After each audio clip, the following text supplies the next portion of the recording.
ఏటవాలుగా ఉన్న అతి కఠినమైన దారి. సముద్రానికి పడమరగా కొన్ని వేల అడుగుల ఎత్తులో వెడల్పైన విశాలమైన ముఖంతో ముళ్ళ పొదలతో రాళ్ళు రప్పలతో నిండి ఎక్కడానికి అసాధ్యంగా నిషిద్ధంగా ఆల్టార్ పీక్ శిఖరం కనిపించింది. సురక్షితమైన 2 దారులు నాకు చూపించారు. ఒకటి దక్షిణాన, మరొకటి ఉత్తరాన ఉన్న ఈ దారులు 2 వద్దు అని నిశ్చయించుకున్నాను. అదే చెప్తున్నారనమాట ఆయన ఆత్మానుభవం. ఆయన డీప్ మెడిటేషన్ స్టేట్లో ఉన్నప్పుడు ఆయనకు వచ్చినటువంటి ఒక అనుభవం ఇది కదా, ఆత్మానుభవం. ఆయన ఒక శూన్య స్థితిలో ఉన్నప్పుడు ఆ సూపర్ కాన్షియస్ స్టేట్లో ఆయన అనుభవం పొందారనమాట. ఇది ఇక్కడ మెద్దాదు పుట్టలేదు, ఇక్కడేమీ ఇదంతా జరిగింది కూడా కాదు. మైకేల్ నేమీ గారి ఒక ఆత్మానుభవం ఇది. ఆయన లెబనాన్ అనే ఆ దేశంలో పుట్టారు. లెబనాన్ అరేబియా ప్రపంచంలో ఆయన పుట్టారు. ఆయన లెబనాన్ అనే నగరంలో ఉండేవారు. ఆ దేశంలో ఉండి ఆయన 2వ ప్రపంచ యుద్ధ కాలంలో ఈ గ్రంథాన్ని ఆయన రచించారనమాట. ఆయన చెప్తున్నారనమాట, సముద్రానికి పడమరగా అంటే సముద్రానికి కొన్ని వేల ఒక 20,000 అడుగుల ఎత్తులో ఒక వెడల్పైన విశాలమైన ముఖంతో ముళ్ళ పొదలతో రాళ్ళు రప్పలతో నిండి ఎక్కడానికి అసాధ్యంగా నిషిద్ధంగా ఆల్టార్ పీక్ శిఖరం కనిపించింది అని చెప్తున్నారు.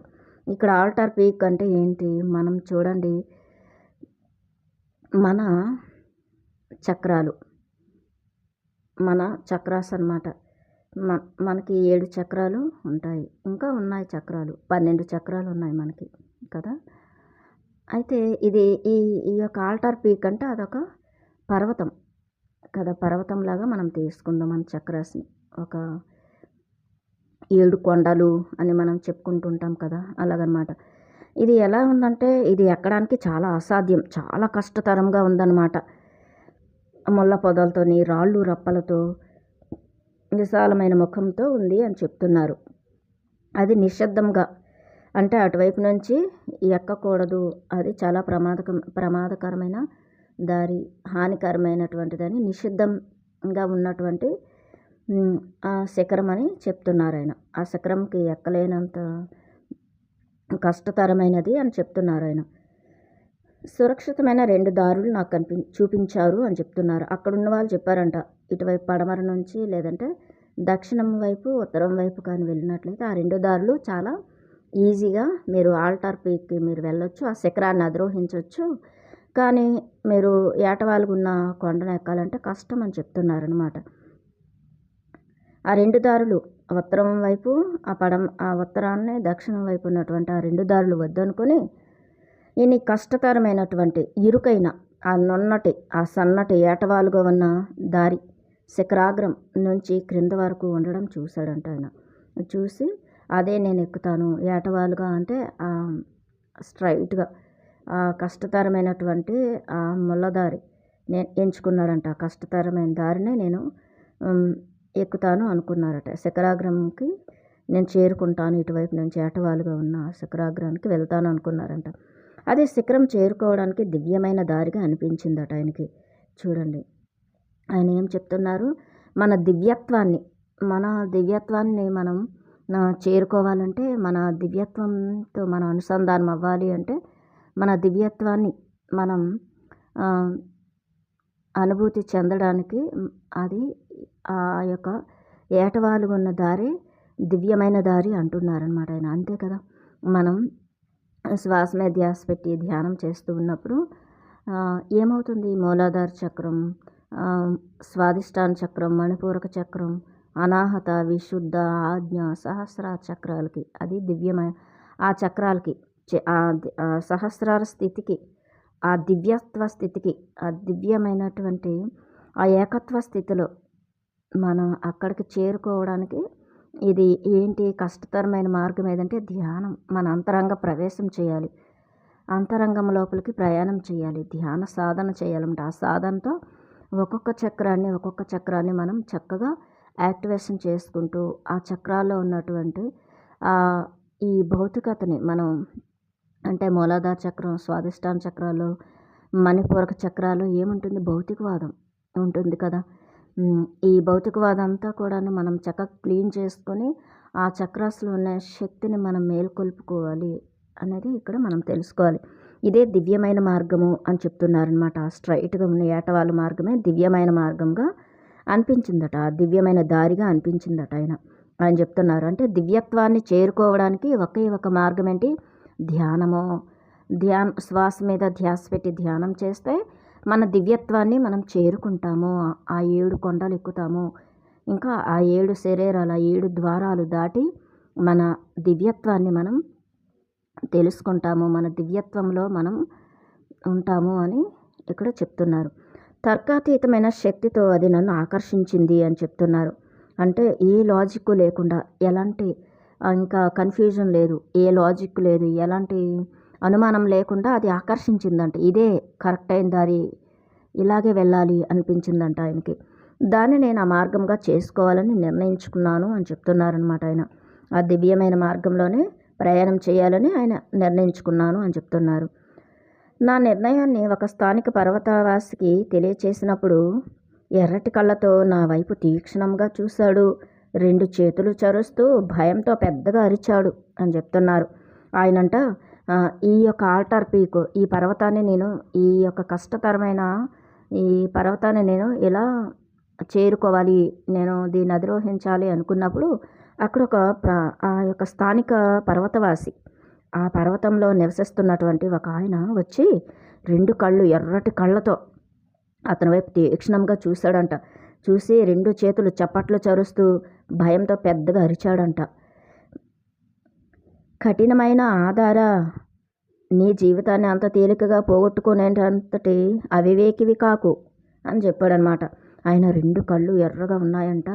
ఆయన వచ్చేసి చప్పట్లు చరుస్తూ కేకలు వేస్తూ, అది కఠినమైన ఆ దారిలో నువ్వు ప్రయాణం చేస్తావా, నీ జీవితాన్ని అంత తేలికగా పోగొట్టుకునేటంతటి అవివేకివి కాకు అని చెప్తున్నారనమాట.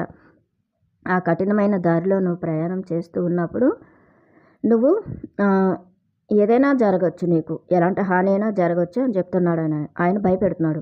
నీకన్నా ముందు చాలామంది ఆ దారిలో వెళ్ళడానికి ప్రయత్నించారు, ఏం జరిగిందో చెప్పడానికి ఒక్కడు కూడా తిరిగి రాలేదు అని చెప్తున్నారు.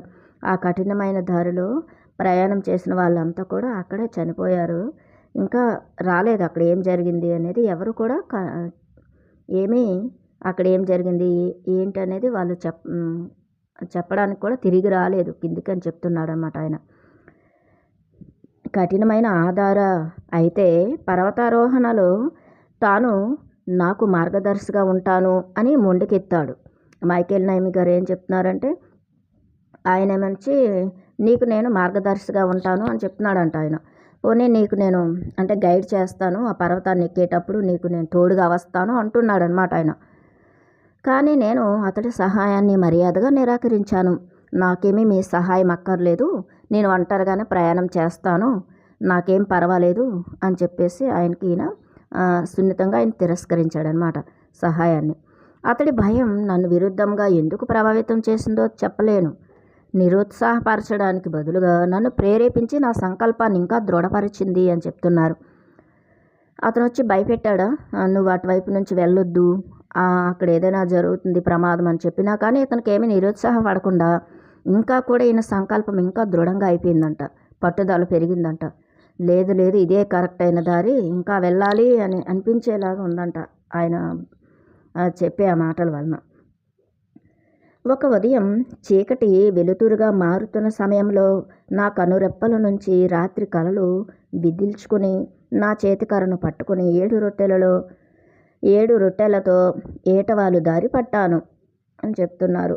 ఒక ఉదయాన్నే ఆయన నిద్రలేచి ఆ కళ్ళను అంటే తెల్లవారుతున్న చిన్న తెల్లవారుతుంది కదా, ఆ టైంలో ఆయన చీకటిగానే కొంచెం ఉన్నప్పుడు ఆయన బయలుదేరాడనమాట.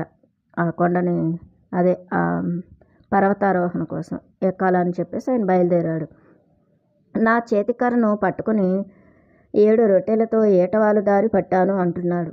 ఆయన ఏం చెప్తున్నాడంటే చేతికర్ర ఆయన అంటే ఇక్కడ చూడండి మనకి ఏంటండి ఊత, ఇక్కడ మనకు ఒక కెటలిస్ట్ లాంటిది ఏంటంటే మన యొక్క శ్వాస, అది ఊతకర్ర అనమాట. మన శ్వాసను మనం ఏం చేస్తాం, రాత్రి కళలు ఎన్నో వస్తాయి కదా, మనం సబ్కాన్షియస్లో ఎన్నో ఉంటాయి కదా, గత జన్మ ఇవి అన్ని స్మృతులు, ఆ జ్ఞాపకాలన్నీ ఎన్నో వస్తాయి నిద్రలో.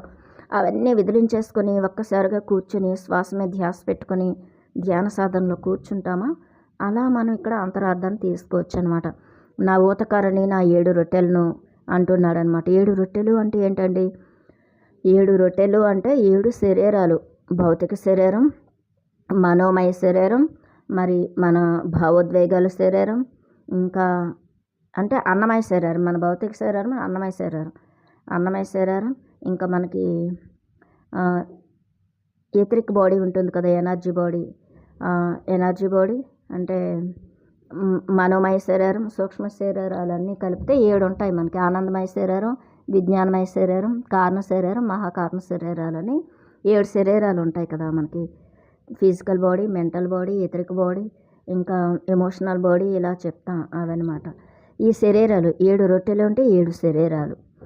ఊతకర్ర అంటే మన శ్వాసని మనం గమనిస్తూ ఊతకర్రగా ఫస్ట్ మన శ్వాస మీద ధ్యాస పెట్టగా ఆ శ్వాసను కూడా మనం గమనించడం మర్చిపోతాం కదా, డీప్ మెడిటేషన్ స్టేట్లోకి వెళ్ళినప్పుడు, శూన్యస్థితిలో. అదనమాట. ఆ ఊతకర్రని 7 రొట్టెలను పట్టుకొని ఏటవాలు దారి పట్టాను అని చెప్తున్నారు అన్నమాట. ఆ పర్వతాన్ని నేను ఎక్కడం స్టార్ట్ చేశాను అని చెప్తున్నారు. గతిస్తున్న రాత్రి యొక్క తగ్గుతున్న ఊపిరి, అప్పుడే పుడుతున్న రోజు యొక్క వేగమైన వేడి, శాపగ్రస్తుడైన సన్యాసి రహస్యాన్ని తెలుసుకోవాలన్న తపన అని చెప్తున్నాడు. అప్పుడే ఎంతో అంటే మనం శ్వాస మీద ధ్యాస పెట్టి ధ్యానం చేస్తున్న కొద్దీ మన లోపల ఒక వేడి పుడుతుంది కదా, జ్ఞానం అనే అగ్ని. ఆ వేడి అప్పుడప్పుడు ఈ యొక్క శాపగ్రస్తుడైన సన్యాసి కూడా ఆయనకి గుర్తొస్తున్నాడు అనమాట. ఆయన చూడాలి అని చెప్పేసి ఆ శాపగ్రస్తుడైన సన్యాసిని చూడాలి అనేటువంటి తపన పెరుగుతుంది. ఒక్క క్షణమైనా, అది ఎంత తక్కువ వ్యవధి అయినా, నా నుంచి నన్ను వేరు చేసుకోవాలన్న గాఢమైన కోరికే నా పాదాలకు రెక్కలుగా నా రక్తాన్ని లగిమను ఇచ్చింది. ఇంకా నాకు అలాగా కొండను అంటే ఆల్టార్ పీక్, ఆ పర్వతాన్ని అలా ఎక్కుతూ ఉన్నప్పుడు ఆయనకి ఇంకా తపన పెరుగుతూ ఉందన్నమాట. ఆయన్ని చూడాలి, శాపగ్రస్తుడైన మఠాధిపతిని చూడాలి అని చెప్పేసి ఈయనకి అనిపిస్తూ ఉందన్నమాట. కోరిక పెరుగుతూ ఉంది. ఆ కోరిక ఎలాంటి కోరిక అంటే, ఆయన పాదాలకి ఇంకా రెక్కలు వచ్చినట్లుగా అంత ఫాస్ట్గా నడుస్తూ ఆయనకి ఆ రక్తాన్ని మరిగించినట్లుగా, అంటే ఇంకా ఉత్సాహం పెరుగుతుందన్నమాట. ఆ రక్తంలో చక్కగా ఉత్సాహం పెరుగుతుందన్నమాట. ఇంకా వెళ్ళాలి, ముందుకు వెళ్ళాలి అని. దృఢమైన సంకల్పం నిండిన ఆత్మతో, పాటల్లో తేలిపోయే హృదయంతో నా ప్రయాణం మొదలుపెట్టాను అని చెప్తున్నారు. దృఢమైన సంకల్పంతో ఆయన చక్కగా ఆయన పాటలు పాడుకుంటూ తన హృదయంలో పాటల్లో తేలిపోయే హృదయంతో నా ప్రయాణం మొదలుపెట్టాను అని చెప్తున్నారనమాట. చక్కగా ఆనందంగా చాలా దూరం నడిచిన తర్వాత ఆ వాలు యొక్క క్రింది భాగాన్ని చేరుకోగలిగాను. అలా ఆయన కొంత దూరం వెళ్ళిన తర్వాత, ఆల్టార్ పీక్ ఎక్కిన తర్వాత అక్కడ ఉన్నటువంటి ఆ పర్వతం వాలు అంటే ఒక పక్కన ఆ క్రింది భాగాన్ని చేరుకోగలిగాను అంటున్నారనమాట. ఇక్కడ క్రింది భాగం అంటే మనం మూలాధార చక్రం. చూడండి, శ్వాస మీద ధ్యాస పెట్టి ధ్యానం చేస్తున్నప్పుడు ఏం జరుగుతుంది మనకి కూడా ఇంకా చేయాలి అనిపిస్తుంది స్టార్టింగ్ రోజుల్లో కదా. మనం ధ్యానాన్ని స్టార్ట్ చేసినప్పుడు ఎలా ఉంటుంది, ఇంకా సాధన చేయాలి అనేటువంటి తపన పెరుగుతుందన్నమాట. అందరూ ఎన్నో అనుభవాలు చెప్తూ ఉంటారు కదా, ఆ అనుభవాల కోసము ఇంకా మనం ఆనందంగా ఉండాలి, సంతోషం రావాలి, ఆరోగ్యం రావాలి, ఇవి అవే అని చెప్పేసి కూర్చుంటాం, సాధన చేస్తూ ఉంటాం అన్నమాట. అలా చేస్తూ ఉన్నప్పుడు అదనేది మన లోపల ఆ తపన పెరుగుతూ ఉంటుంది కదా. అదే చెప్తాం, ఒక వాళ్ళు కింది భాగానికి చేరుకున్నాను అంటున్నారు. అప్పుడు మన మూలాధారంలోకి వస్తామన్నమాట. అలా సాధన చేయగా ఒకనొక స్థితిలో మూలాధార చక్రంలోకి మనం చేరుకుంటాము. నా కళ్ళతో దానిని ఎక్కాలని ప్రయత్నించినప్పుడు నెమ్మదిగా నా పాట ఆగింది. దూరం నుంచి చూసినప్పుడు చక్కగా నున్నగా రిబ్బన్లా వేసినట్లు కనిపించిన దారి దగ్గరకు వచ్చిన తర్వాత వెడల్పుగా, నిలువుగా, ఎత్తుగా ఎక్కడం దుస్సాధ్యం అనిపించేలా ఎదురుగా నిలిచింది అని చెప్తున్నారు. కింది నుంచి చూసినప్పుడు ఏమీ అంత స్ట్రైట్గా చాలా బాగుందంట ఆ ఆల్టార్ పీక్ని చూస్తుంటే. ఓ ఈజీగా చిటికలో ఎక్కొచ్చు అనుకున్నాడు. కానీ అది ఎక్కుతూ ఉంటే దానికి ఎన్నో మలుపులు, ఎన్నో ఈ ఇవి ఎత్తు పల్లాలు, ఇంకెన్నెన్నో అవన్నీ దుస్సాధ్యం బాబోయ్! ఇంకా ఈ ఆల్టార్ పీక్ నేను ఎక్కలేను అనిపించిందంట ఆయనకి అక్కడికి వెళ్ళేసరికి, ఆ కింది భాగానికి వెళ్ళేసరికి. అంటే ఇక్కడ చూడండి మనం ఏం చేస్తాం, మన మూలాధార చక్రంలోని మనకెన్నో ఫియర్స్, భయాలుంటాయి. అక్కడ ఒక చీకటి కదా మన మూలాధార చక్రంలోని మనకెన్నో ఆ శరీర అనుభూతులు, ఎన్నో గత జన్మల నుంచి వచ్చినటువంటి ఆ భయాలు, ఇంకా ఎన్నెన్నో కూడా ఈర్ష్లు, ద్వేషాలు, ఇట్లాంటివన్నీ కూడా చీకటి అంతా కూడా బయటకు వస్తూ ఉంటుందన్నమాట. మూలాధార చక్రంలో ఎన్నో జన్మల నుంచి పేరుకుపోయి ఉన్నటువంటి అవన్నీ కూడా అంటే శరీర అనుభూతులు కదా, మన భౌతిక శరీరంలో ఉండే అనుభూతులన్నీ కూడా బయటకు వస్తూ ఉంటాయన్నమాట. కోరికలు, ఆశలు ఇవన్నీ బయటకు వస్తాయి కదా. ఆ చీకటి అంతా కూడా బయటకు వస్తూ ఆలోచనలు, ముఖ్యంగా ఆలోచనలు ఇవన్నీ వస్తుంటాయి కదా. అప్పుడు ఆయనకి ఏమనిపించిందంటే ఇంకా నేను వెళ్ళలేను, ఇదంతా దుస్సాధ్యం, నా వల్ల కాదనిపించింది అనమాట. అంటే ఇంకా మనం ధ్యాన సాధన చేస్తుంటే మూలాధార చక్రం అనేది శుద్ధి జరుగుతున్నప్పుడు అక్కడ ఎన్నో ఉంటాయి మనకి గత జన్మల ట్రోమాలు, ఇంకా ఎన్నో అక్కడ బ్లాక్స్ ఉంటాయి కదా మూలాధార చక్రంలో. ఆ యొక్క కాముకత ఇవన్నీ కూడా బయటకు వస్తాయి. వాటిని ఎదుర్కోవడం చాలా కష్టమవుతుంది కదా. వాటన్నింటిని కూడాను కరిగించుకోవడం చాలా కష్టమవుతుంది. సాధనే దానికి అంతటికీ ఇది. కాబట్టి అప్పుడు ఎన్నో కోపాలు అన్నీ బయటకు వస్తూ ఉంటాయి. అది మూలాధారం, స్వాధిష్టానం, మణిపూరక చక్రాలు శుద్ధి జరిగినప్పుడు మన ఎమోషన్స్, మన సంస్కారాలు అన్నీ కూడా శుద్ధి జరుగుతూ ఉంటాయి. అప్పుడు చాలా ఒక పెద్ద దీనిగా ఉంటుంది మనకి. కొన్ని సంవత్సరాల సాధన చేస్తూ జ్ఞానాన్ని సంపాదించుకుంటూ మనల్ని మనం తెలుసుకుంటూ అలా ప్రయాణం చేసేటప్పుడు అదే చెప్తున్నారనమాట. ఇంకా ఆల్టార్ పీక్ ఎక్కడం దుస్సాధ్యం అనిపించిందంట ఆయనకి.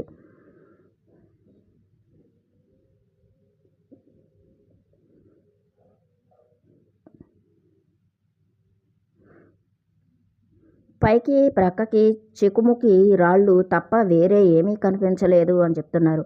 ఆ పైకి చూసినా, పక్కకు చూసినా, ఎటు చూసినా ఆ గాజు పెంకుల్లాంటి మరి పదునుగా ఉన్న చికుముకు రాళ్ళు ఆయన కనిపిస్తున్నాయన్నమాట. ఆ చికుముకు రాళ్ళు కనిపిస్తున్నాయి అని చెప్తున్నారు. పైకి కిందికన్నీ చికుముకు రాళ్ళు అనమాట. అతి చిన్న ముక్క పదునైన సూదిలా, పదును పట్టిన బ్లేడులా ఉంది. ఆ చికుముకు రాళ్ళు ఎలా ఉన్నాయి, పదును పెట్టిన కత్తుల్లాగా ఉన్నాయన్నమాట. అంటే ఆ శరీరంని మొత్తం అవన్నీ కూడాను ఇచ్చేసేసి గాయాలు చేసేటట్టు ఉన్నాయన్నమాట ఆయన్ని. అలా ఉన్నాయి. పదును పట్టిన బ్లేడులాగా ఉంది. ఎక్కడ ప్రాణి ఉన్న జాడ కనిపించలేదు అని చెప్తున్నారు. అక్కడ ఎక్కడ కూడా ఒక ప్రాణి కూడా లేదంట. ఒక పక్షి కానీ, ఒక జంతువు కానీ, అసలు ఒక చెట్టు కానీ ఏమీ లేవు. మొత్తం చిక్కుముక్కు రాళ్ళతోనే నిండి ఉందంట ఆ యొక్క పర్వతం. ఆ ప్రదేశం అంతా భయం కలిగించే వాతావరణంతో నిండి ఉంది. శిఖరం కనిపించలేదు. అయినా నేను ఎలాంటి నిరుత్సాహానికి లోను కాలేదు అని చెప్తున్నారు. ఆ ప్రదేశం అంతా ఎలా ఉంది, ఒక జీవి లేదు, ఒక ప్రాణి లేదు, ఏమీ లేదు. మొత్తం చీకటే, మొత్తం చిక్కుముక్కు రాళ్ళు. అదంతా కూడా భయాన్ని కల్పించేలాగా, భయం కల్పించేలాగా ఉందన్నమాట అక్కడ అని చెప్తున్నారు. అంతే కదా, మన లోపల అంతే కదా. మనం సాధన చేస్తూ ఉంటే ఫస్ట్ మనకి ఎన్నో భయాలు ఇవన్నీ కూడా ఓపెన్ అవుతాయి అన్నమాట. మన లోపల ఉన్నవన్నీ కూడా బయటకు వస్తూ ఉంటాయి. అవన్నీ శుద్ధి జరుగుతూ ఉంటుందన్నమాట. అది ఆ దారి గురించి నన్ను హెచ్చరించిన ఒక వ్యక్తి యొక్క కళ్ళు ఇంకా నా ముఖంపైనే ప్రజ్వలిస్తున్నాయి. ఆ దారిలో అటువైపు నుంచి ప్రయాణం చేస్తాను అన్నప్పుడు పర్వతాన్ని అధిరోహించడానికి స్టార్టింగ్లోనే ఒక వ్యక్తి వచ్చారు కదా. ఆయన కళ్ళు అంత కాంతివంతంగా ఇప్పటికీ ఆయన కళ్ళ ముందు ఆయన కళ్ళు కనిపిస్తూనే ఉన్నాయని చెప్తున్నారు. ప్రజ్వలిస్తున్నాయి, వెలుగుతున్నాయి అని చెప్తున్నారు ఆయన కళ్ళు. నా సంకల్పాన్ని మరోసారి గుర్తు చేసుకుని పైకి ఎక్కడం మొదలెట్టాను. త్వరలోనే అర్థమైంది, నా పాదాలు మాత్రమే నన్ను ఎక్కువ దూరం తీసుకువెళ్ళలేవని అని చెప్తున్నాడు అనమాట. అప్పుడు ఆయనకు అర్థమైందనమాట, నేను ఒక్కడనే ఇటు నుంచి ప్రయాణం చేయలేను, నాకు సహాయం కావాలి ఎవరిదైనా అని చెప్పేసి అనుకున్నాడంట.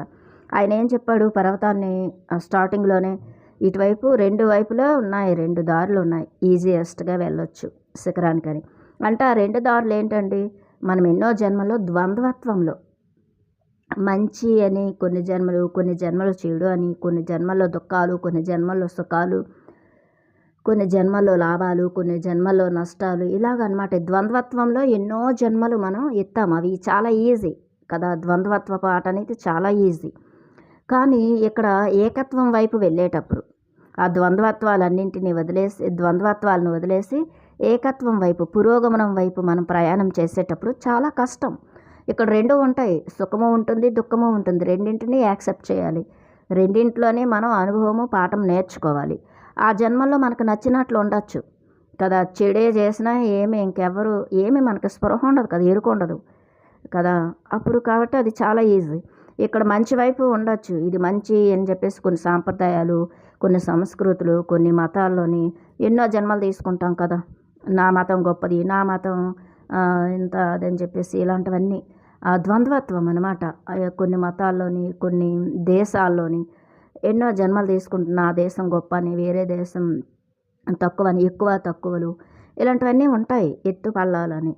కానీ ఇక్కడ చూస్తే ఏకత్వం వైపు వెళ్ళేటప్పుడు, పురోగమనం వైపు వెళ్ళేటప్పుడు అన్నింటినీ కూడాను మనం యాక్సెప్ట్ చేస్తాం, అంగీకరిస్తూ ఆ ద్వంద్వత్వాలని కూడాను పాఠాలు నేర్చుకుంటూ అంగీకరిస్తూ మనం ఒక సాక్షిగా, ఒక ఎరుకతో మనం ప్రయాణం చేయాలి, ఏకత్వంలోకి వెళ్ళాలి కదా.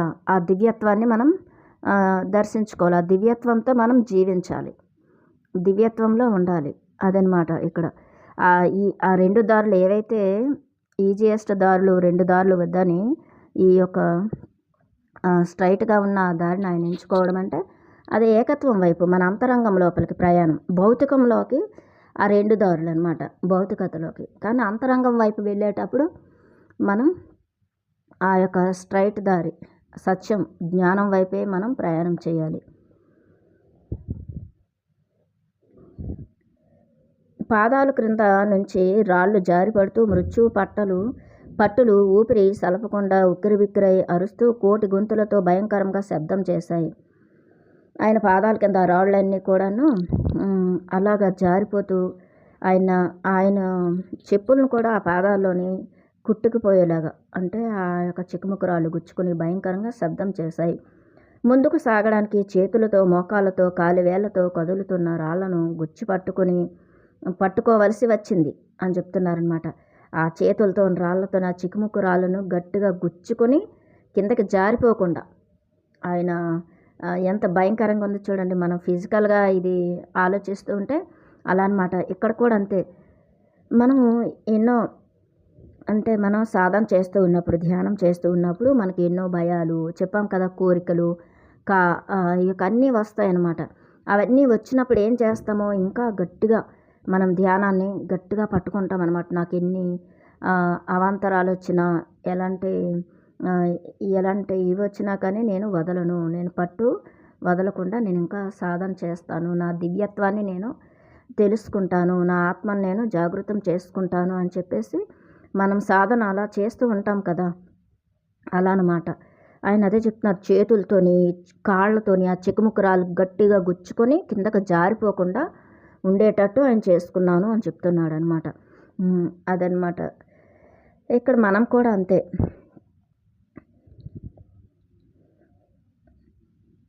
మేకలోని చలాకితనం నాకుంటే బాగుండునని ఎంతగా కోరుకున్నాను అని చెప్తున్నారు. ఒక మేక ఉందనుకోండి, చక్కగా పర్వతాలు ఈజీగా అది దూకేస్తూ ఎక్కేస్తూ ఉంటుంది కదా పర్వతాలను. ఆ చలాకితనం నాకుంటే బాగుండు అనిపించింది అంటున్నాడు. విశ్రాంతి తీసుకోకుండా వంకర టెంకరగా పైకి ప్రాకాను అని చెప్తున్నారనమాట. ఇంకా ఏమీ విశ్రాంతి తీసుకోకుండా ఎంత కష్టమైనా కానీ ఇలా పాకురుతూ అలా పైకి ఎక్కాడనమాట ఆయన. నేను గమ్యం చేరకముందే చీకటి పడుతుందేమోనని భయం వేసింది. వెనక్కి తిరిగి వెళ్ళడం అనేది నా ఆలోచనలోనే లేదు అని చెప్తున్నారు. ఆ చీకటి పడుతుందని భయం వేసి ఇంకా ముందుకు అలా వెళ్తూ ఉన్నాడంట. కానీ వెనక తిరిగి కిందకి రావాలనిపించలేదంట ఆయనకి, వెనక్కి తిరిగి వెళ్ళాలనిపించలేదు, నా ఆలోచనలోనే లేదని చెప్తున్నారు. అది మనం కూడా అంత ఆత్మాన్వేషణలో మన ఆత్మను మనం కనుక్కోవడానికి మన అంతరంగ ప్రయాణం మనం చేసేటప్పుడు ఇవే ఎన్నో ఆలోచనలు వస్తాయి, ఎన్నో భావోద్వేగాలు వస్తాయి, ఎన్నెన్నో మరి కోరికలు వస్తాయి, ఎన్నో కామవాంఛలు వస్తాయి. అన్నీ వచ్చినప్పటికీ కూడా ఆ బ్లాక్స్ అన్నీ యాక్టివేషన్ అవన్నీ కూడా కరుగుతూ ఉంటాయన్నమాట. ఎన్నో అహంకారం కదా, ఇవన్నీ మన సంస్కారాలు అన్నీ కూడా ఫస్ట్ ఇవన్నీ కూడా శుద్ధి జరుగుతూ ఉంటాయన్నమాట. ఇవన్నీ వస్తున్నాయి, లేదంటే నొప్పులు వస్తాయి మన బాడీలో కదా, నొప్పులు ఇవన్నీ వస్తున్నాయి అని చెప్పేసి మనం ధ్యానాన్ని వదిలేయం కదా, ఇంకా చేస్తూనే ఉంటాం కదా. ఎందుకంటే ఇంకా అసలు మనం రీచ్ అవ్వలేదు, అసలైనటువంటి స్థితిని మనం చేరుకోలేదు కదా. ఇక్కడ ఆగిపోతే ఎలాగూ అదే చెప్తున్నారనమాట ఆయన. పగలు అయిపోతున్న సమయంలో అకస్మాత్తుగా ఆకలి వేసింది అని చెప్తున్నారు ఆయన. పగలు అయిపోతుంది, ఆకలి వేసింది. అప్పటి వరకు నాకు ఆకలి దప్పికల గురించి ధ్యాసే లేదు అని చెప్తున్నారన్నమాట ఆయన.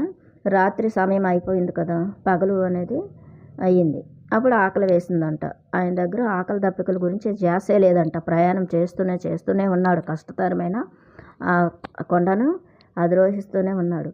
నా నడుముకు కట్టిన రుమాలులోని రొట్టెలు వెలకట్టడానికి వీలు కానంత విలువైనవి ఆ క్షణంలో అని చెప్తున్నారనమాట. ఆయన దగ్గర 7 రొట్టెలు ఉన్నాయి కదా, ఆకలిగా ఉంది.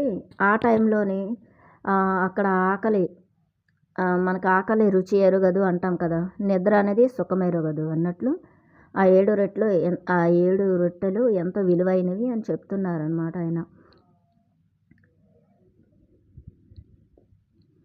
అవి విప్పి మొదటి మొక్క త్రుంచబోయే సమయంలో గంటల శబ్దం, వెదురుతో చేసిన పిల్లన గ్రోవిని నుంచి వస్తున్న రోదన లాంటి శబ్దంగా నా చెవులకు తాకింది అని చెప్తున్నారు. ఆ యొక్క రొట్టెల మూట అలా విప్పిన వెంటనే ఒక గంటల శబ్దము ఆయనకు వినిపించిందట. ఒక పిల్లన గ్రోవిని, ఒక ఫ్లూట్ చక్కగా ప్లే చేస్తున్నట్లు చల్లటి ఆ పిల్లగాలిలో ఆ ఫ్లూటు చక్కటి ఆ మృదు మధురంగా వీణులు విందుగా వినిపిస్తుందంట ఆయనకి. ఆ పిల్లన గ్రోవిని నుంచి వస్తున్న ఆ యొక్క అది శబ్దం. రాళ్ళ గిట్టలతో నిండి నిర్మానుష్యంగా ఉన్న ఆ స్థలంలో వేరేది అంతకన్నా ఆశ్చర్యం కలుగజేయదు అని చెప్తున్నారన్నమాట. అక్కడ నిర్మానుష్యంగా రాళ్ళ గిట్టలతో ఉన్నటువంటి ఆ ప్లేస్లోకి అసలు మనుషులు కూడా రాలేరు కదా, అసలు ఏ జంతువు రాలేదు. ఏంటి ఇక్కడ ఇలా వినిపిస్తుంది అనిపించిందంట ఆయనకి.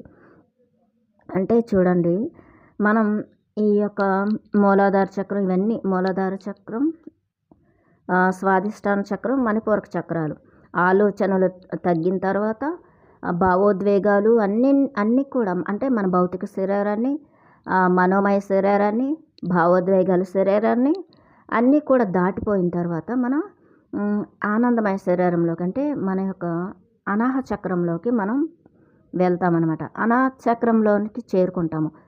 అప్పుడు అక్కడ మన అంతర్వాణి మనకి వినిపిస్తుంది. కొన్ని శబ్దాలు, అంటే కొన్ని గంటలు శబ్దం వినిపిస్తుంది, లేదంటే ఒక మ్యూజిక్ వినిపిస్తుంది, ఓం అనే ఓంకారం వినిపిస్తుంది, లేదంటే మనతో ఎవరో ఒక మనిషి మాట్లాడుతున్నట్లు అంతర్వాణి కదా, అంతర్ప్రబోధం మనకు వినిపిస్తుంది కదా, అలా అనమాట. ఆయనకు కూడా ఆ స్థితికి వెళ్ళారనమాట. అలా ఇది అనాహ చక్రంలోని హృదయ చక్రంలోకి మనం చేరుకున్న స్థితి అనమాట. ఇది ఇంట్యూషన్ అంటాం. ఆ చక్రంలోనే మనకి ఇలాంటి చక్కటి అనుభూతి చెందుతామన్నమాట. అక్కడ ప్రశాంతంగా ఆ చక్రంలోకి చేరుకున్నప్పుడు, ఆ స్థితిలోకి మనం వెళ్ళినప్పుడు, ఆ అంతర్వాణితో మనం అనుసంధానమైనప్పుడు ఆ స్థితిని మనం పొందుతాం. శిఖరం పైన నా కుడి ప్రక్కన ఒక నల్లటి పొట్టేలును చూశాను అని చెప్తున్నారు. ఆ శిఖరం పక్కన ఒక నల్లటి పొట్టేలు కనిపించిందంట ఆయనకి. ఊపిరి తీసుకునే లోపు అన్ని వైపుల నుంచి గొర్రెలు నన్ను చుట్టుముట్టాయి అని చెప్తున్నారు. ఇలా ఊపిరి తీసుకున్నంతలోనే ఎన్నో గొర్రెలు వచ్చేసాయంట ఆయన చుట్టూను. వాటి పాదాల క్రింద రాళ్ళు నా పాదాల క్రింద రాళ్ళులాగానే మరి అంత భయంకరంగా కాకపోయినా శబ్దాన్ని కలుగు చేశాయి అని చెప్తున్నారు. వాటి పాదాల క్రింద రాళ్ళు అనేవి భయంకరంగా శబ్దాలు చేస్తూ వచ్చాయంట. ఆ గొర్రెలన్నీ ఆయన చేరుకున్నాయన్నమాట. వచ్చేసి ఎవరో ఆహ్వానించినట్లు పొట్టేలు ఆధ్వర్యంలో మిగిలిన గొర్రెలు రొట్టెలపైకి తటాలను దూకాయంట. ఎవరో ఆహ్వానించినట్లు ఇక్కడ రొట్టెలు ఉన్నాయి, ఇక్కడ చక్కగా ఆహారం ఉంది అని చెప్పేసి ఎవరు ఆహ్వానించినట్లుగా అన్నీ తటాలను దూకాయి, ఆహారం కోసం అక్కడికి చేరుకున్నాయి. గొర్రెల కాపరి గొంతు వినిపించకుండా ఉంటే నా చేతుల్లోని రొట్టెలు నావి లాక్కుని ఉండేవి అని చెప్తున్నారు. ఆ గొర్రెల కాపరి, ఆ గొర్రెలను కాస్తున్నటువంటి ఆ కాపరి ఆయన ఒక ఆజ్ఞ వేశాడనమాట వాటికి. అక్కడ ఆగండి అని చెప్పేసి. అంటే ఆయన మీదకి దూకకుండా, ఆహారాన్ని లాక్కోకుండా ఆగండి అని ఒక ఆజ్ఞలాగా వేశాడనమాట. ఎక్కడి నుంచి వచ్చాడు, ఎలా వచ్చాడో నాకు తెలియని ఆ గొర్రెల కాపరి నా మోచేతి దగ్గర ఉన్నాడు. ఆయన ఎక్కడి నుంచి వచ్చాడో, ఎటువైపు నుంచి వచ్చాడో కూడా ఈయనకి అసలు ఆయన గమనించలేదంట. ఆయన దగ్గర అలా ప్రత్యక్షమైనట్లుగా ఆయన మోచేతి దగ్గర అలా ఉన్నాడంట ఆయన. పొడుగ్గా బలంగా ముఖంలో తేజస్సుతో కొట్టొచ్చినట్లు ఉన్న ఆకారంతో ఉన్న యువకుడు అతను చాలా పొడుగ్గా ఉన్నాడు. తేజస్సు అయినటువంటి మొహం, ఎంతో అందంగా ఉన్నాడు. మంచి ఆకారంతో ఉన్న యువకుడు యవ్వనంలో ఉన్నాడనమాట ఆ అబ్బాయి. నడుముకు ఉన్న చర్మమే అతని వస్త్రం, అతడి చేతిలో ఉన్న వెదురు వేణువే అతడి అస్త్రం అని చెప్తున్నారు. ఆయన ఆ అబ్బాయి, ఆ గొర్రెల కాపరి చక్కగా అక్కడికి వచ్చాడనమాట. ఈయనకు కనిపించాడు. నా పొట్టేలు ముద్దు చేయబడి చెడిపోయింది, మృదువుగా, సరళంగా, సరసంగా చెప్పాడు. ఆయన ఏం చెప్పాడంటే ఆ గొర్రెల కాపరి ఈయనతో, నా యొక్క పొట్టేలు ముద్దు చేయబడి చెడిపోయింది, మృదువుగాను, సరళంగా, సరసంగా చెప్పాడంట. ఎప్పుడు రొట్టె ఉంటే అప్పుడు వాడికి పెడతాను. చాలా రోజులుగా రొట్టెలు తినేవారు ఎవరు ఇటు వెళ్ళలేదు. పొట్టేలు వైపు తిరిగి అన్నాడు, అదృష్టం ఎలా అమరుస్తుందో చూసావా?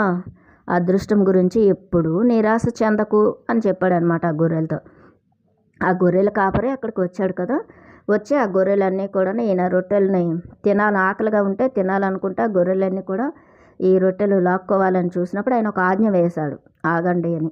అవన్నీ ఆగిపోయాయి, ఇతని మీద దుమక్కుండా, లాక్కోకుండా ఆహారాన్ని. అలా అనమాట. అప్పుడు ఆయన చెప్తున్నాడు అనమాట, ఇవన్నీ కూడా నా గొర్రెలు ముద్దు చేయబడి చెడిపోయాయి అని. ఇక్కడ దీని యొక్క అంతరార్థం మనం తెలుసుకుందాం. 7 రొట్టెలు అంటే ఏంటి? 7 శరీరాలు కదా. 7 శరీరాలు, మనం 7 శరీరాలని కూడా మనం ఇక్కడ ఏం చేస్తాం, జాగృతం చేసుకుంటాం కదా. ధ్యానంలో మన 7 శరీరాలని మనం తెలుసుకుంటాం. ఆత్మజ్ఞానంలో జ్ఞానాన్ని సంపాదించుకుంటాం కదా. మనం ఒక ఇది అన్నమయ శరీరము, ఇంకా మనోమయ శరీరం, ఈ శరీరాలన్నింటినీ తెలుసుకుంటాం. 7 రొట్టెలు ఇవి, 7 శరీరాలు. మన షటిల్ బాడీస్ అంటాం, సూక్ష్మ శరీరాలు. ఈ భౌతిక శరీరాన్ని అంటిపెట్టుకుని ఉన్న సూక్ష్మ శరీరాలు అన్నమాట ఇవి. మరి ఈ గొర్రెలు అంటే ఏంటి? ఈ గొర్రెలు అంటే మన లోపల ఉన్నటువంటి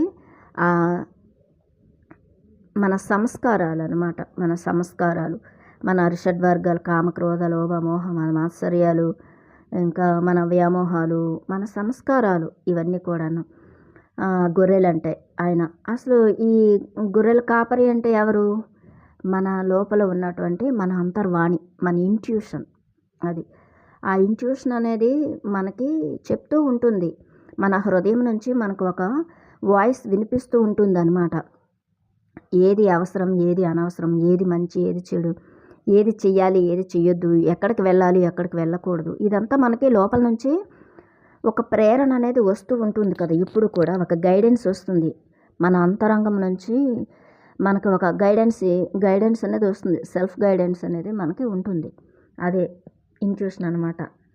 ఆ హృదయం నుంచి ఆయనకి ఆ యొక్క గైడెన్స్ అనేది అందుతుంది అనమాట. నా గొర్రెలు ముద్దు చేయబడి చెడిపోయాయి అని చెప్తున్నారు. అంటే చూడండి, ఎప్పుడైతే మనకి ఇంట్యూషన్ అనేది వస్తుందో, మన ఇంట్యూషన్ అనేది మన అంతర్వాణి ఉంటుంది కదా. మన ఇంట్యూషన్ అనేది మన సంస్కారాలని, మరి ఇంకా అన్నింటినీ కూడా చక్కగా హ్యాండిల్ చేయగలుగుతుంది అనమాట. మన అంతరాత్మను ఎప్పుడైతే మనం మేల్కొల్పుకుంటామో, ఆ అంతర్ ప్రబోధాన్ని ఎప్పుడైతే మనం వింటామో, మన మనస్సు, మన యొక్క అహము అన్నీ కూడా, మన చిత్తం అన్నీ శుద్ధి జరిగి అవన్నీ కూడా చక్కటి మార్గంలో ప్రయాణం చేస్తాయి. అది ఇప్పుడు సపోజ్ మనకి ఎన్నో ఉంటాయి కదా. అవన్నీ కూడా అంటే ఈ కామక్రోధ లోభ మోహ మాత్సర్యాలు కానీ, వీటన్నింటిని జయించడం కానీ, అవి లేకుండా చేయడం కానీ, మనసం లేకుండా చేయడం, అదేమీ జరగదు. అన్నీ ఉంటాయి, కానీ వాటిని సరైన మార్గంలో నడిపిస్తుంది మన ఇంట్యూషన్ అనమాట, మన అంతర్వాణి. అది ఇక్కడ ఇంట్యూషన్ అనమాట. గొర్రెల కాపరి అంటే, గొర్రెలు అంటే మన యొక్క సంస్కారాలు. అది ఇవన్నీ కూడాను ముద్ద చేయబడి చెడిపోయాయి. ఈ రొట్టెలు తీసుకొని ఇటువైపు ప్రయాణం చేసేవాళ్ళు ఒక్కరు కూడా ఇంతవరకు రాలేదు అని చెప్తున్నారు. అది ఈ 7 శరీరాలు, 7 చక్రాలని యాక్టివేషన్ చేసుకోవాలి, లేదంటే 7 కొండలు ఎక్కాలని, లేదంటే ఇది ధ్యానం చేయాలని, అంతరాత్మ లోపలికి అంతరంగం లోపల అంతర్ప్రపంచం లోపలికి ప్రయాణం చేయాలని ఎవ్వరు కూడా అలాంటి వాళ్ళు అసలు ఉండరు. తక్కువ మంది ఉంటారు కదా. అలా అనమాట. ఎవరు చెప్పారు? మనకి శ్రీకృష్ణుడే చెప్పారు. మనుష్యానాం సహస్రేషు కశ్చిద్ యతతి యతతామపి సిద్ధానం వేత్తి తత్వతః అని. వేల మంది మనుషుల్లో, లక్షల మంది మనుషుల్లోని ఒక్కడు మాత్రమే ఆత్మజ్ఞానం కోసం ప్రయత్నిస్తాడు. ఆత్మజ్ఞానం కావాలి అని అదే ఆత్మజ్ఞానం కోసం ప్రయత్నం చేస్తాడు అని చెప్పారు. ఆత్మని తెలుసుకోవాలని. తక్కిన వాళ్ళంతా ఏం చేస్తారంటే భౌతికతలోనే ఉంటారనమాట. ఆ నమ్మకాల వ్యవస్థల్లోని, ఆ సాంప్రదాయాలని, మతాల్లోని కూరుకుపోతూ అలా ఎక్కువ మనం ఉంటామన్నమాట, ఎక్కువ జన్మలో. అలా అనమాట. కాబట్టి ఇంతవరకు ఎవరు కూడా ఇటువైపు రాలేదు అని చెప్తున్నాడు అనమాట అతను. అది ఆ గొర్రెల వైపు, ఆ పొట్టేల వైపు చూస్తూ ఆయన ఏం చెప్పారంటే, అదృష్టం ఎలా అమరుస్తుందో చూసావా, అదృష్టం గురించి ఎప్పుడూ నిరాశ చెందకు అని చెప్తున్నారనమాట. నీకు ఏదైనా మనం కావాలి అనుకుంటే, మనం చూడండి విశ్వ కళ్యాణం కోసం మనం పనిచేసేటప్పుడు పత్రిజీ ఏం చెప్తారు, విశ్వం కోసం మీరు పనిచేయండి, విశ్వేశ్వరుడు మీ పని చేస్తాడు అని. అది హాస్టల్ మాస్టర్స్ అందరూ కూడా మనకి హెల్ప్ అందుతుంది. మనం ఎప్పుడైతే ధ్యానం చేయాలి, ఇంకా అందరికీ ధ్యానాన్ని బోధించాలి, జ్ఞానాన్ని బోధించాలి, మనం ఎంతో జ్ఞానాన్ని సంపాదించుకోవాలి. ఈ యొక్క అద్భుతమైనటువంటి సత్యంతో మనం ప్రయాణం చేసేటప్పుడు మనకి ఇంకా అదృష్టం అనేది అద్భుతంగా వరిస్తుంది అనమాట. మనకి ఎప్పుడు ఏది కావాలో అన్నీ ఆయా టైంలో, ఆయా ప్రాంతాల్లో అక్కడ అన్నీ సమకూరుస్తుంది. నేచరు సమకూరుస్తారు హయ్యర్ మాస్టర్స్ కూడా, నేచర్ కూడా. అదనమాట. అక్కడ గొర్రెలకి ఆ 7 రొట్టెలు ఎలా దొరికాయి అంటే ఆయన అదే చెప్తున్నారు. ఇక్కడ ఏమీ ఉండదు, అక్కడ ఆ కొండల్లో నిర్మానుష్యంగా ఉంది. అలాంటి ప్లేస్లో 7 రొట్టెలు వాటికి ఆహారంగా దొరికాయని చెప్తున్నారు. అదనమాట. క్రిందికి వంగి ఒక రొట్టె తీసుకున్నాడు. అతడికి ఆకలిగా ఉందనే ఉద్దేశంతో సౌమ్యంగా మనస్ఫూర్తిగా అతడితో చెప్పాను, మితంగా ఉన్న ఈ ఆహారాన్ని మనం పంచుకుందాం. మన ఇద్దరికి మరి పొట్టేళ్ళకి సరిపడా రొట్టె ఉంది అని చెప్పారనమాట. ఈ రొట్టెల్ని మన ఇద్దరం పంచుకుందాం, ఇంకా పొట్టేళ్ళకి కూడా వేద్దాం అని చెప్తున్నాడు. ఆశ్చర్యంతో నాకు నిస్త్రాణ వచ్చేలా ఒక రొట్టె తీసుకుని ఒక ముక్క కొరుక్కొని తిని మిగతాది గొర్రెలకు విసిరేశాడు. ఆ రొట్టెలన్నీ కూడాను కొంచెం తిని ఆయనకు చిన్నదిచ్చి తక్కినవన్నీ గొర్రెలకు వేసేసాడు. అలాగే 7 రొట్టెలు కొరుక్కొని విసిరాడు. భయభ్రాంతుడినయ్యాను అని చెప్తున్నారు. నాకు చాలా ఆకలిగా ఉంది, 7 రొట్టెలన్నీ కూడా ఆ గొర్రెలకు విసిరేశాడు అని చెప్తున్నారనమాట. ఇక్కడ ఏంటి అసలు అక్కడ మాస్టర్స్ అనమాట, మనకి హాస్టల్ మాస్టర్స్ ఆ ప్రయాణంలో, మన ధ్యాన సాధనలో మనం ముందుకు వెళ్ళేటప్పుడు, జ్ఞానాన్ని సంపాదించుకునేటప్పుడు ఎన్నో మనకి అవాంతరాలు ఇవన్నీ వస్తూ ఉంటాయి కదా. అంటే ఎన్నో ఆలోచనలు, ఎన్నో ఎమోషన్స్, అహంకారం ఇవన్నీ కూడా అడ్డుపడుతూ ఉంటాయి. వాటిని ఏం చేస్తారు హాస్టల్ మాస్టర్స్ కూడా చక్కగా వాటన్నింటినీ, ఆ బ్లాక్స్ అన్నింటినీ కూడా క్లియర్ చేస్తూ మనకి ఎంతో సహాయ సహకారాలు అందిస్తూ ఉంటారు. ఇలా కూడా మనం అనుకోవచ్చు అనమాట. మన సంస్కారాలు అన్నీ కూడా జాగృతమైనప్పుడు అక్కడ మళ్ళీ మంచి సంస్కారాలు, ఆ వచ్చినటువంటి గొర్రెలు అంటే మంచి సంస్కారాలు, హృదయంలో నుండే మంచి సంస్కారాలు, డివైన్ క్వాలిటీస్ అనమాట. కరుణ, దయ ఇలాంటివన్నీ. ఈ చెడిపోయిన గొర్రెలు అంటే ఏంటి, ఈ భౌతికవాదం, కోరికలు, ఆశలు, వ్యామోహాలు, బంధాలు ఇవన్నమాట. అది అలాగే 7 రొట్టెలు కొరుక్కుని విసిరాడు. కోపం నా గుండెలలో పెళ్ళుబికింది.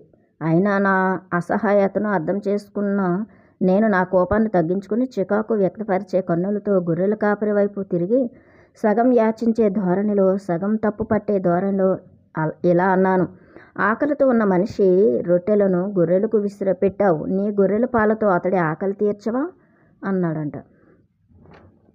నేను ఎంతో ఆకలితో ఉంటే నా 7 రొట్టెలు కూడా గొర్రెలకు వేసేసావు, ఇప్పుడు నాకు నీ గొర్రెల పాలతో నా ఆకలి తీర్చు అని చెప్తున్నాడు అనమాట. నా గొర్రెల పాలు బుద్ధిహీనుల పాలిట విషం. నా గొర్రెలలో ఏ ఒక్కటి ఒక బుద్ధిహీనుని జీవితమైనా సరే తీసుకుని అపరాధం చేయడం నాకు ఇష్టం లేదు అని చెప్తున్నాడనమాట.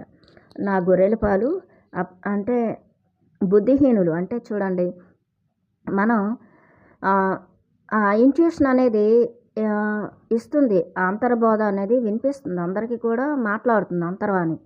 కానీ అందరూ కూడా ఆ జ్ఞానాన్ని తీసుకోలేరు, ఆ యొక్క గైడెన్స్ని అందుకోలేరు అనమాట. ఎందుకంటే వాళ్ళ యొక్క అహంకారము అక్కడ అడ్డుపడుతుంది. అంతర్వాణిని వినిపించుకోకుండా అహంకారం ఏం చేస్తుంది, ఆ కింద చక్రాలు మూలాధారం, స్వాధిష్టానం, మణిపూరకం అంటే ఆ ఆలోచనల్లోని, ఆ యొక్క భౌతికతలో, ఆ ఎమోషన్స్లో, ఆ సంస్కారాల్లో, ఇంకా ఆ భౌతిక సుఖాలు, ఇంద్రియ సుఖాల్లోని అది ముంచుతూ ఉంటుందన్నమాట, తీసుకువెళ్తూ ఉంటుంది అహంకారం అది. కాబట్టి ఆ యొక్క అంతర్వాణిని, అంతర్ప్రబోధాన్ని అందరూ వినలేరనమాట. అది బుద్ధిహీనుల పట్ల అది విషం అని చెప్తున్నారు. ఆ అంతర్ప్రబోధాన్ని ఎవరు బుద్ధిహీనులు వినలేరు, వాళ్ళకి విషంలా ఉంటుంది, కఠినంగా అనిపిస్తుంది. సత్యం, జ్ఞానం, ఆ సత్యము, జ్ఞానము, ఆ యొక్క ఇదొక విజ్డమ్ అనేది, ఆ అంతర్ప్రబోధం అనేది ఆ కింద చక్రాల్లో ఉన్న వాళ్ళకి, అంటే మూలాధారం, స్వాధిష్టాన చక్రాలు, అహంకారంతో వీటితో ఉన్న వాళ్ళకి అది విషంలాగా అనిపిస్తుంది, అంతర్ప్రబోధం అనమాట. ఇక్కడ మనం చూసుకోవాలి, మన హృదయ చక్రంలో వరకు వచ్చామన్నమాట మనం.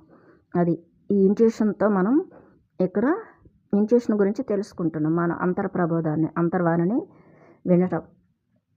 అవన్నీ ఏంటి, మన హృదయంలో ఉండేటి దివ్య గుణాలు అనమాట, దివ్య యొక్క సద్గుణాలు, డివైన్ క్వాలిటీస్ కదా. ప్రేమ, కరుణ, శాంతి, ఓర్పు, సహనము, సానుభూతి, సహాయం చేసే తత్వము, ఇవన్నీ క్షమాగుణము, కృతజ్ఞతా భావము, ఇవన్నీ ఆత్మానుభూతులు అనమాట. అవి దివ్య సంస్కారాలు. అది నా గొర్రెల పాలు ఒక బుద్ధిహీనుల పాలట విషం. నా గొర్రెల్లో ఏ ఒక్కటి బుద్ధిహీనుని జీవితమైనా సరే తీసుకుని అపరాధం చేయడం నాకు ఇష్టం లేదు అని చెప్తున్నారు. కానీ ఏ రకంగా నేను బుద్ధిహీనుడిని అని చెప్తున్నాడు ఆయన, మైకేల్ నేమి గారు. 7 జీవితాల ప్రయాణానికి 7 రొట్టెలు తెచ్చుకోవడంలో అని చెప్తున్నారు. మనం ఆధ్యాత్మికంగా మనం ముందుకు వెళ్ళేటప్పుడు అక్కడ ఎప్పుడు మన జీవితంలో కూడా ఏదైనా నేనే సంపాదించుకోవాలి, నేనే సమకూర్చుకోవాలి, నేనే ఇదంతా చేయాలి, నేను అని మనం అనుకుంటాం. కానీ మనం ఆధ్యాత్మికంగా కానీ ధ్యానంలో కానీ మనం ముందుకు వెళ్ళేటప్పుడు, ఆధ్యాత్మిక ప్రయాణంలో ఈ సత్యాన్ని మనం అన్వేషించేటప్పుడు ఆస్ట్రల్ మాస్టర్స్ యొక్క సహాయ సహకారాలు మనకు అందుతూ ఉంటాయి. మన ఆత్మ యొక్క సహాయ సహకారం కూడా అందుతుంది, మన అంతరాత్మ యొక్క సహాయ సహకారాలు కూడా అందుతాయి కదా, అలా అన్నమాట. కానీ నేనే అంత సమకూర్చుకుంటాను, నేను ఇదంతా చెయ్యాలి, నేను లేకపోతే ఇక్కడ అవ్వదు, నేను లేకపోతే ఇదంతా జరగదు, ఇలా అన్నమాట. మనం చాలా పరిమితమైన ఆలోచనల్లో చిక్కుకుపోతూ ఉంటాం కదా. అవన్నీ మనం చక్కగా ఇవన్నీ వదిలేసి చక్కగా మనం ఆత్మజ్ఞానాన్ని మనం బోధించడానికి కానీ, ఆత్మ ధ్యాన ప్రచారాలు చేసేటప్పుడు, సేవలు చేసేటప్పుడు మన ఇంటిని కొన్నిసార్లు మనం ఇవన్నీ వదులుకోవాల్సి వస్తూ ఉంటుంది కదా. ఆ టైంలో అన్నీ ఆటోమేటిక్గానే జరుగుతూ ఉంటాయి, ఎక్కడ ఏది ఎలా జరగాలో జరుగుతూ ఉంటుంది. మనకి ఎప్పుడు ఏది కావాలో అన్నీ సమకూరుస్తూ ఉంటుంది నేచరు అది. అప్పుడు నేను 7,000 తెచ్చుకొని ఉండవలసినదా, ఒక్కటి కూడా కాదు అని చెప్తున్నారు. నువ్వు ఏమీ ఇక్కడ ఆహారాన్ని నువ్వు తీసుకొని రావక్కర్లేదు. నీకు ఆత్మ ప్రయాణంలో, ఆ సత్యజ్ఞాన ప్రయాణంలో, నీకు అంతరంగ ప్రయాణం చేసేటప్పుడు కానీ నీకు అన్నీ సమకూర్చబడతాయి. నువ్వు ఒక్కటి కూడా ఏమీ సమకూర్చుకోవాల్సిన అవసరం లేదు నీకు నువ్వుగా అని చెప్తున్నారు. ఆస్ట్రల్ మాస్టర్ అంటే హయ్యర్ మాస్టర్స్ యొక్క ఆ సహాయ సహకారాలు అందుతాయి, యూనివర్స్ సహాయం చేస్తుంది అని చెప్తున్నారనమాట, నేచర్ సహాయం అందిస్తుంది అని చెప్తున్నారు. దూర ప్రయాణంలో ఆహారం లేకుండా వెళ్ళాలి, అదేనా నీ సలహా అని చెప్తున్నారు. మనం దూర ప్రయాణాలు చేసేటప్పుడు అన్నీ మనం సమకూర్చుకుని, అంటే చూడండి ఇప్పుడు మనం ఏం చేస్తాం, ఇక్కడ నేను ఒక ఇల్లు కట్టుకున్న తర్వాత నేను ధ్యానం స్టార్ట్ చేస్తాను, లేదంటే నాకు అన్నీ బాగున్న తర్వాత, నాకు ఈ బాధ్యతలు, ఈ పిల్లల చదువులు అన్నీ అయిపోయి, వీళ్ళ పెళ్ళిళ్ళు అన్నీ అయిపోయిన తర్వాత, నా బాధ్యతలన్నీ తీరిపోయిన తర్వాత నేను ధ్యాన సాధన చేస్తాను, లేదంటే నేను ఆధ్యాత్మికతలోకి వస్తాను, ఇలా అనమాట.